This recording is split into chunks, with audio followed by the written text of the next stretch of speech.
Just got to our hotel room in Oslo. This is the view. Pretty nice. But yeah, it's actually really nice out today. It's supposed to rain a lot, but it's beautiful. Check it out. For me, the hardest part about wrestling right now in my career is staying mentally present for 365 days a year. Every day, every second is treating every day like a professional. And that's what you have to do if you want to be the best. I started when I was about 5 years old.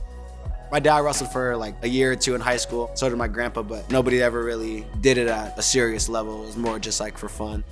I remember my dad, he came home with a flyer that was just for a local youth center. I didn't think much of it as a nonprofit organization. I never trained anywhere else. From the time I was 5 years old till I got here. And so I never went to another practice room constantly. I never went to another coach to seek technique or anything like that. I wrestled for him since I was 5 through 18, 19 years old. His name was Mark Halverson. He was the head coach at De La Salle High School. I went to high school, and he was the head coach at the CYC, the Community Youth Center in Concord. And basically he was an Olympic level coach who just chose to give back to at-risk youth and try to mold young men. He pretty much put the Olympic team camp together in 2016, ran all the practices and did all that stuff. So I was lucky to have a coach like that just 3 miles away from my house growing up. He had a girlfriend named Linda. She had a place down in Orange County. Towards the end of his career, he was spending more time down there with her and her family. And, he loved the beach. He loved how warm it was down there all year. And so just one weekend, normal weekend, went down there, and in his sleep, he just had a heart attack, and Lynn noticed that he was struggling, woke up, called the police, and he had a heart attack, and by then it was just too late.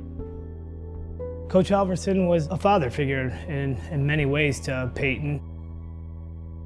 Not just from a coaching standpoint, but he took Peyton under his wing at a young age, and he corrected him when he was doing things wrong in life, not just wrestling, and that's the unique relationship that they have amongst the two of them. Of course, you don't really believe it, This person, to me, it was like he was immortal. When you get news like that, your heart just sinks to your stomach. It was really tough, especially like being in the middle of the season. I literally had talked to him the day before, which was even more kind of weird. It's just like a lot of emotions hit you. I had a real good support system here with my girlfriend and my dog and Chris and Roger and all my brothers here. They really helped me through it. They stood by me, but definitely getting the news was just, I don't know, you can't even describe something like that. It's just pain and just sorrow. There was no pressure for him to compete from our end. We gave him his time to kind of collect his thoughts. Once he started to digest things, really understand what was going on, and he was able to clear his thoughts a little bit.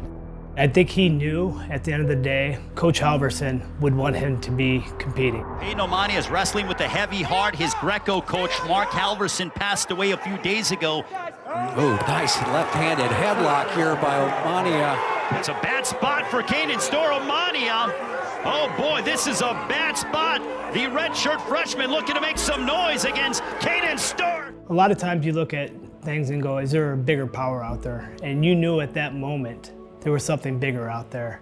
And from me personally, I knew Coach Halverson was with him at that moment in time, smiling down and kind of saying, hey, keep getting up, buddy. Keep getting up. Keep attacking. So now that left-handed headlock one more time.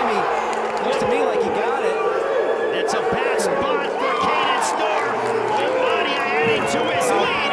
And this could very well be an upset for the redshirt freshman against Kanan Storr. Just think that on that day and at that time, that's just what was meant to happen. That was pretty much the first move I learned. That was his specialty. Left side too, got 2 of them. It was just right.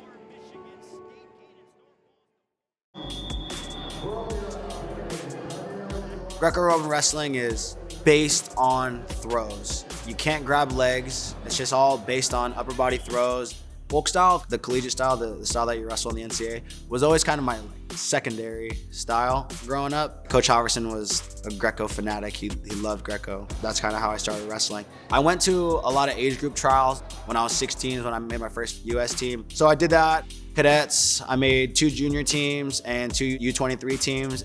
You start making age group teams and then keep building, keep getting better, and eventually by the time, 20, 21 years old, you're in the mix for the seniors, and I was fortunate enough to make the senior team this year. First morning here, walking to practice. Yeah, it's my first time in New York.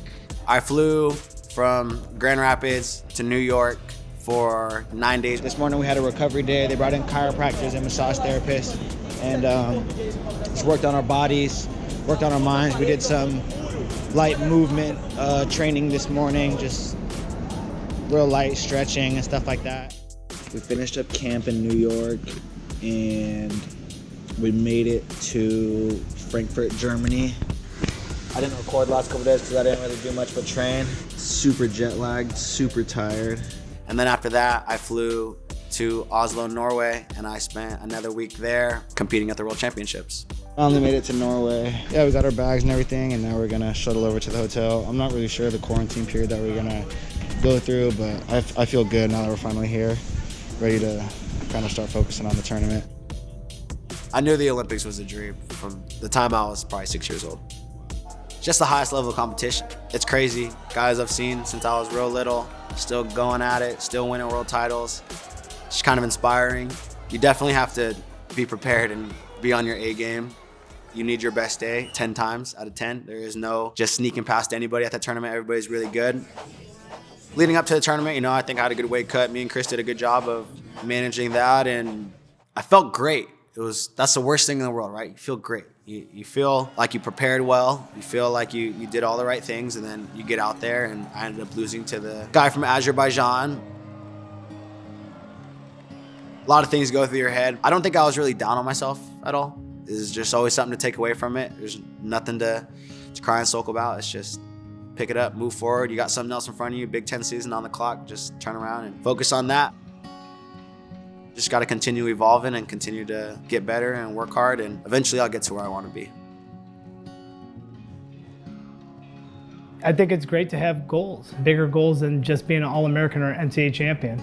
He has those goals, and there's no doubt he can be an Olympic champion or Olympic medalist and be an Olympian himself for the United States. For me personally, I want kids like that within this program. It elevates the level of our program in every facet, both from a competitive standpoint and from a mental standpoint. And that's a big hurdle for every single competitor to overcome. Hey, that's tough. That's good. For me, the hardest part about wrestling right now in my career is going back and forth between styles, jumping between folk style and Greco, because they're two completely different things, so it takes me a second. The next thing I would say is making weight pretty much year round. I don't really get much of a summer. I'm in here most days in the summer, working, trying to complete my goals. I've had to adjust as a coach as well. It's our job as coaches to make sure he's in the best position to have success. Even though Mark isn't here physically, we always talk about the task. We wanted to be the best in the world. We wanted to be Olympic champ, world medalist. And we put everything into it. We tried to put literally every single day into it. Anything that we could do, film, conditioning, science, heart rate monitors, all that, everything that we did together was working towards a goal of being the best in the world. I still feel him pushing me. I can still hear him. I know that I want to do this not only for him, but for myself, because that's what we were gonna do, and that's what I'm gonna do. Every now and then it's always good to look back and reflect. I am proud of how far I've come, and I know that the best is definitely yet to come.